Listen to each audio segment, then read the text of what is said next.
తాకట్లో ఉన్న మీ బంగారాన్ని విడిపించి ఆ రోజు ఆన్లైన్ రేటుకి కొంటాం. Sharma gold company. నమస్తే, వెల్కమ్ టు సుమన్ టీవీ. ఈరోజు మనతో పాటు స్టూడియోలో రెడీగా ఉన్నారు Suman TV chief editor Keshav గారు. మాట్లాడిద్దాం. నమస్తే సార్. నమస్తే సార్, ఎమ్మెల్సీ ఎన్నికలు కోడ్ నడుస్తూ ఉంది. కొన్ని పనులు కూడా ఆగిపోయాయి ప్రభుత్వానికి సంబంధించి, గవర్నమెంట్కి సంబంధించి.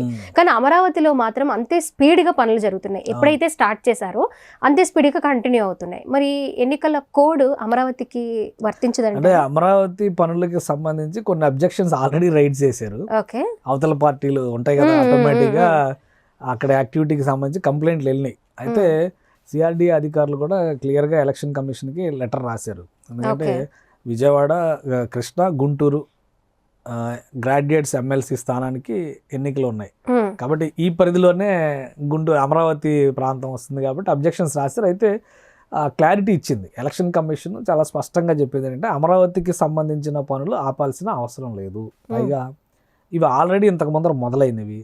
రెండోది ఏంటంటే టెండర్స్ ప్రొసీజర్ జరుగుతుంది. టెండర్స్ ప్రొసీజర్స్కి బయట హడావుడి చేసి ప్రారంభోత్సవాలు చేసేటువంటి కార్యక్రమాలు ఏవి ఉండవు.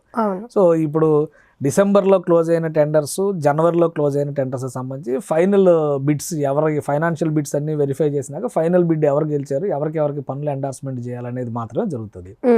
ఆల్రెడీ అక్కడ జరుగుతున్నటువంటి పనులు ఉన్నాయి. కొన్ని చిన్న చిన్న పనులు, అంటే రోడ్లు వేస్తున్న పనులు కావచ్చు, కొంత ముఖ్యంగా ఈ హై టెన్షన్ వైర్లకి సంబంధించినటువంటి టవర్లు తొలగించేటువంటి పనులు జరుగుతున్నాయి. ప్రైవేట్ ల్యాండ్స్ మీన్స్ ప్రైవేట్ కంపెనీస్కి సిఆర్డీ అలాట్ చేసింది. అక్కడ వాళ్ళకి సంబంధించినటువంటి సంస్థల కార్యాలయాలు ఏర్పాటు. ఉదాహరణకి ఇప్పుడు ఇండో అమెరికన్ క్యాన్సర్ ఇన్స్టిట్యూట్ ఉంది కదా, బసవతారకం క్యాన్సర్ ఇన్స్టిట్యూట్, బాలకృష్ణ గారు చైర్మన్గా ఉన్నారు. అక్కడ సీడాక్సిస్ రోడ్డు దగ్గరే ఆయనకి భూమిని కేటాయించారు, 15 ఎకరాల భూమి కేటాయించారు. అందులో ఒక 2-3 టవర్లు వెళ్తున్నాయి. ఆ టవర్ల తొలగింపు కార్యక్రమం కూడా జరుగుతుంది అతి త్వరలో. అంటే బహుశా రేపు ఈ మంత్ ఎండింగ్ లేదా మార్చిలో భూమి పూజ పనులు మొదలయ్యేటువంటి అవకాశం ఉంది. ఎన్నికల కోడ్ ఉన్నది కూడా ఫిబ్రవరి 27వ తేదీన ఓటింగ్ ఉంది. 3వ తారీఖు వరకు కోడ్ కంటిన్యూ అవుతుంది. ఈ గ్యాప్లో జరిగేదంతా కూడా ఇన్సైడ్ వర్క్స్, ప్రారంభోత్సవాలు కానీ ఆవిష్కరణలు కానీ ఏవి లేవు. కాబట్టి పనులు చేసుకోవచ్చు అని ఒక క్లారిటీ ఎన్నికల సంఘం ఇచ్చింది. అందుకనే సిఆర్డీ అధికారులు కూడా ఈ ప్రణాళికల ప్రకారమే పనులు ముందుకు తీసుకెళ్ళి, ఇది కానీ పోలవరం కానీ ఇవన్నీ కూడా ఇప్పుడు ఆంధ్రప్రదేశ్లో ప్రతి రోజు కూడా చాలా కీలకమైనటువంటి రోజు. ఎందుకంటే కొత్త ప్రభుత్వం ఏర్పడిన తర్వాత ఫైనాన్షియల్ ఎయిడ్ అనౌన్స్ చేసింది, సెంట్రల్ గవర్నమెంట్ అనౌన్స్ చేసింది. వరల్డ్ బ్యాంక్ నుంచి, అలానే ఏషియన్ డెవలప్మెంట్ బ్యాంక్ నుంచి ఈ బడ్జెట్స్ అన్నీ కూడా ఆల్రెడీ అప్రూవల్ అయిపోయినాయి, ఎలొకేషన్స్ జరిగిపోయినాయి. వీటికి సంబంధించిన ఖర్చు పెట్టుకునేటువంటి వెసులుబాటు రాష్ట్ర ప్రభుత్వానికి ఉంది. ఆ నిధులు ఇక్కడ ఖర్చు పెట్టి దాని స్టేటస్ రిపోర్ట్ సబ్మిట్ చేస్తేనే మళ్ళీ నిధులు విడుదల అనేది జరుగుతుంది. ఇక్కడ జాప్యం జరిగితే ఆ విడుదల కూడా లేట్ అవుతుంది, మళ్ళీ పనులన్నీ వెనక్కి వెళ్ళేటువంటి అవకాశం ఉంటుంది. సో అందుకని వీటన్నిటికీ దూరం పెట్టి చంద్రబాబు నాయుడు గారు ఒక మాట అన్నారు, ఢిల్లీ ఎలక్షన్స్ రిజల్ట్స్ రాగానే ఇప్పుడు దేశం మొత్తం 1 నేషన్ 1 ఎలక్షన్ గురించి ఆలోచించాలి, ఎక్కడో ఎలక్షన్స్ ఉంటే ఎక్కడో డెవలప్మెంట్ యాక్టివిటీ ఆగిపోతుందని. ఇప్పుడు చంద్రబాబు నాయుడు గారికి ఆయన టెన్యూర్ 29 వరకు ఉంది, 2029 వరకు ఉంది. ఇప్పుడు ఆయన ఎందుకు అంత ఆదుర్దాగా మాట్లాడుతున్నారు అంటే ఏంటంటే ఒక ఫ్యూచరిస్టిక్ థింకింగ్.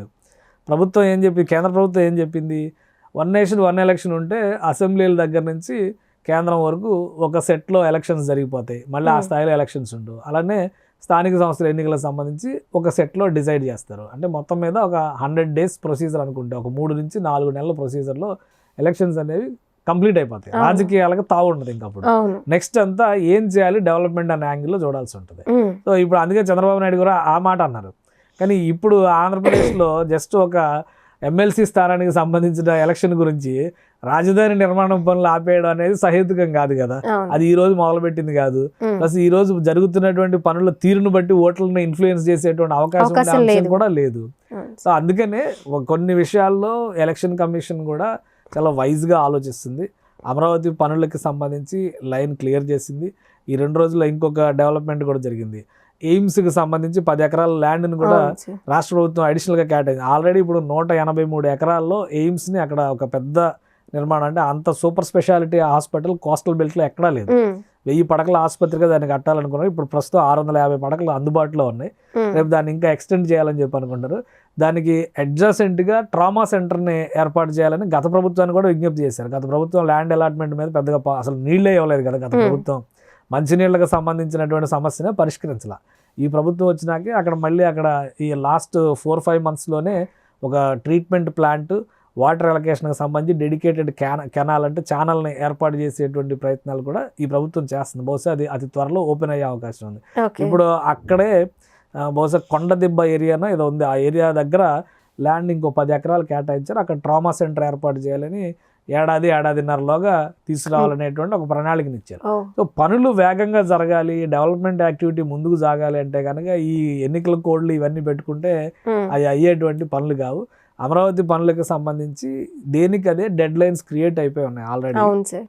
ఆ డెడ్ లైన్స్ ప్రకారం పని చేసుకుంటూ వెళ్తారు. ఇప్పుడు ఫైనాన్షియల్ బిల్డింగ్ కనుక క్లోజ్ అయితే శాశ్వత భవనాలకు సంబంధించి అంటే హైకోర్టు బిల్డింగ్ కానీ, ఐకానిక్ టవర్స్ కానీ, అలానే ఇప్పుడు అసెంబ్లీ టవర్కి సంబంధించినటువంటి కానీ ఇవి ఆల్రెడీ వర్క్స్ అలాట్ అయినాయి. Last time 5 years back allot అయ్యి వాళ్ళు పనులు మొదలుపెట్టి ఒక 20% పనులు చేశారు వీటికి సంబంధించి. కానీ గత ప్రభుత్వం ఆపేసింది కదా మొత్తం. కాబట్టి అక్కడి నుంచి 5 ఏళ్ళు స్టాండ్ స్టిల్. ఇప్పుడు జరగాల్సింది ఏంటంటే ఎవరు ఆ వర్క్స్ చేస్తారనే దానికంటే కూడా రివిజన్ ఆఫ్ ఎక్స్పెండిచర్, ఈ 5 ఏళ్ల జాప్యానికి మూల్యం చెల్లించాలి కదా, ఎంత పెరిగింది. ఇప్పుడు ఆల్రెడీ చెప్తున్నారు దాదాపు 70% కొన్ని టవర్లకు సంబంధించి 70% ఎక్స్పెండిచర్ పెరిగింది, ఎందుకంటే వాటి డిజైన్ మోడల్స్ని బట్టి చూస్తే అని చెప్పి అంటున్నారు. వీటి మీద ఫైనల్ డెసిషన్ తీసుకోవాల్సినటువంటి అవసరం ఉంది. వర్క్ అలాట్మెంట్స్ కూడా maximum last time designs handle చేసినటువంటి సంస్థలకే వెళ్ళే అవకాశం ఉంది, కన్స్ట్రక్షన్ వర్క్స్ కూడా. కాబట్టి ఇవన్నీ కూడా ఇంటర్నల్ వర్క్స్ అవుతాయి.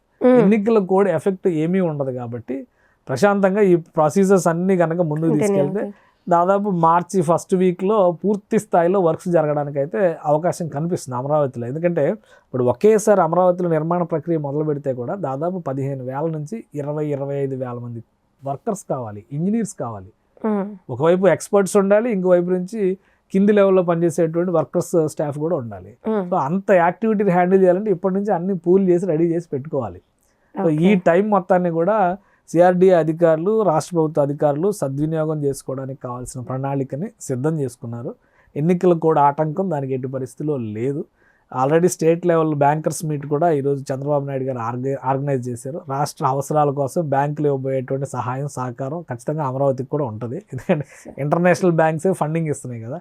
సో లోకల్గా కూడా ఈ సపోర్ట్ ఉంటే కనుక ఈ పనులు మరింత వేగంగా జరుగుతాయని. సార్ ఇంకొక డౌట్, ఇప్పుడు అమరావతి పనులకి ఇక్కడ లోకల్లో జరిగే ఎలక్షన్స్కి ఏం సంబంధం లేదు, కోడ్ పని చేయదు, పనులు జరుగుతాయి అనుకుంటే ఇప్పుడు మధ్యలో వచ్చే ఈ జమిలీ ఎన్నికల్లోపు ఏదైతే dead line already Chandrababu Naidu గారు అమరావతి పనులకు విధించినా కూడా అప్పట్లోగా క్లియర్ అవ్వడానికి ఇంకాస్త స్పీడ్ పెంచే అవకాశాలు జమిలీ ఎన్నికలు అనేది అది ఇంకా కాన్సెప్చువల్, అది ఇంకా రియాలిటీలోకి రాలా.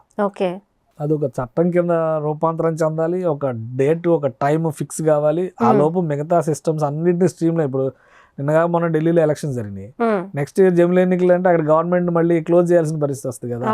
సో ఈ ప్రాబ్లమ్స్ ఉన్నాయి. అందుకనే 2.5 ఏళ్ల పైబడిన ప్రభుత్వాలు ఒక కేటగిరీలో, అంతకంటే తక్కువ ఉన్న ప్రభుత్వాలు ఒక కేటగిరీలో కేటాయించాలి. దాని మీద చాలా కాంబినేషన్స్ అండ్ పర్మిటేషన్స్ ఉన్నాయి. ఎందుకంటే ఒకేసారి రద్దు చేయడం సాధ్యం కాదు. జమిలీ ఎన్నికలు జరిగినా కానీ దేశమంతా ఒకేసారి ఎన్నికలు మొదటి ఫేజ్లో జరగవు, నెక్స్ట్ ఫేజ్ నుంచి కన్వర్ట్ అవుతాయి. అంటే ఫస్ట్ టైం ఇప్పుడు ఒక ఏడాది లోపు టెన్యూరిటీ ఉన్నటువంటి గవర్నమెంట్స్ కలుపుకోవచ్చు. వాటిని కలుపుకొని ఈ ఇయర్లో ఎలక్షన్స్కి వెళ్ళాల్సినవన్నీ కూడా ఒక సెట్ కింద పెట్టొచ్చు. అలాగే 2 ఏళ్ల పైన ఉన్నవి అట్లా ఆ కాంబినేషన్స్ పైన ప్రస్తుతం వర్కౌట్ చేస్తుంది. ప్లస్ ఒక డెడ్ లైన్ పెడతారు. ఇప్పుడు మహిళా రిజర్వేషన్ బిల్లుని ఆమోదించిన తర్వాత ఎప్పుడో అద్వానీ గారు ప్రవేశపెట్టిన బిల్లు అది. అంతకుముందు అద్వానీ గారు కూడా దేవేగౌడ గారు గవర్నమెంట్లో పెట్టినటువంటి బిల్లు అది. దాదాపు 25 ఏళ్ళు 30 ఏళ్ల తర్వాత మోక్షం లభించింది దానికి. కానీ ఒక డెడ్ లైన్ పెట్టారు కదా, 2027 నుంచి మహిళా రిజర్వేషన్ అమలు చేస్తూ ఉన్నారు. కానీ బిల్లు పాస్ అయింది ఎప్పుడు? బిల్లు పాస్ అయింది లాస్ట్ 23లోనే పాస్ అయింది కదా. 24 ఎలక్షన్స్కి ముందర, అంటే జస్ట్ ఒక 6 months ముందర అనుకుందాం. అంటే 23 నవంబర్ వింటర్ సెషన్లో పాస్ అయింది. కానీ వాళ్ళు పెట్టుకున్న డెడ్ లైన్ ఏంటి? 2027 అన్నారు. 3 ఏళ్ళు టైం తీసుకున్నారు. ఈలోగా జనాభా లెక్కల ఇది రావాలి, డీలిమిటేషన్ జరగాలి, నియోజకవర్గాల పునర్విభజన జరగాలి, ఆ తర్వాత రిజర్వేషన్ల కేటాయింపు జరగాలి. సో ఒక టైం లైన్ పెట్టుకున్నారు.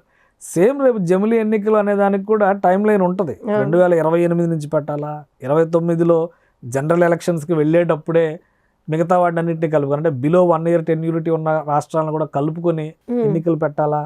అట్లా కొన్ని రూల్స్ ఇంకా డ్రాఫ్ట్ చేయాల్సినటువంటి పరిస్థితి ఉంది. కాబట్టి ఇమీడియట్ గా జమిలీ ఎన్నికలు అనేది సాధ్యం కాదు. ఇక్కడ అమరావతికి అది ఎఫెక్ట్ అయ్యేటువంటి అవకాశం లేదు. పైగా ఇంకోటి మీరు గమనిస్తే చంద్రబాబు నాయుడు గారు ప్రతిదానికి పెడుతున్నటువంటి డెడ్ లైన్ ఏంటంటే 2027 కల్లా పనులు కంప్లీట్ అవ్వాలి. మాక్సిమం 2 ఏళ్ళు పెడుతున్నాడు ఆయన. అవును సార్. 2 ఏళ్ల నుంచి 30 నెలలు, 24 నెలలు లేదా 30 నెలలు అనుకోండి. అంటే 27 ఎండింగ్ ఆయన ప్రిపేర్ అయిపోయారు. 2028 తర్వాత ఎలక్షన్ మూడ్ వచ్చేస్తుంది మొత్తం రాష్ట్ర వ్యాప్తంగా. ఈలోగానే మనం చేయాల్సిన పనులన్నీ చేసి ఆవిష్కరణల పరంపర జరగాలి. 2027 నుంచి 28 వరకు హైకోర్టు బిల్డింగ్ ఓపెన్ చేయొచ్చు, సెక్రటేరియట్ బిల్డింగ్స్ ఓపెన్ చేయొచ్చు, ఈ అసెంబ్లీ శాశ్వత భవనాలు ఓపెన్ చేయొచ్చు, కర్నూలులో డివిజన్ బెంచ్ శాశ్వత భవనాలు ఓపెన్ చేయొచ్చు. ఇట్లా అన్ని ఓపెనింగ్స్ ఉండేలాగా ప్లాన్ చేయాలి అనేటువంటి ఒక ఆలోచనతో ఉన్నారు. కాబట్టి అటువంటి ఆటంకాలు ఏం లేవు. ఇప్పుడు వస్తున్నాయి కూడా చిన్న చిన్నవే ఇవన్నీ కూడా. ఇంకేమైనా ఉంటే ఈ కోర్టులో కేసులు వేసి మళ్ళీ ఇబ్బంది పెట్టి లీగల్గా ఏమైనా లిటిగెంట్ వ్యవహారాలు చేసేటువంటి పరిస్థితి ఉంటే ఉండొచ్చు, కానీ ఇక జాప్యం జరగడానికి అయితే ఆస్కారాలు చాలా తక్కువ ఉన్నాయి. Okay sir, thank you. Suman టీవీలో మీ పర్సనల్ అండ్ బిజినెస్ ప్రమోషన్స్ కోసం కింది నెంబర్కి కాంటాక్ట్ చేయండి.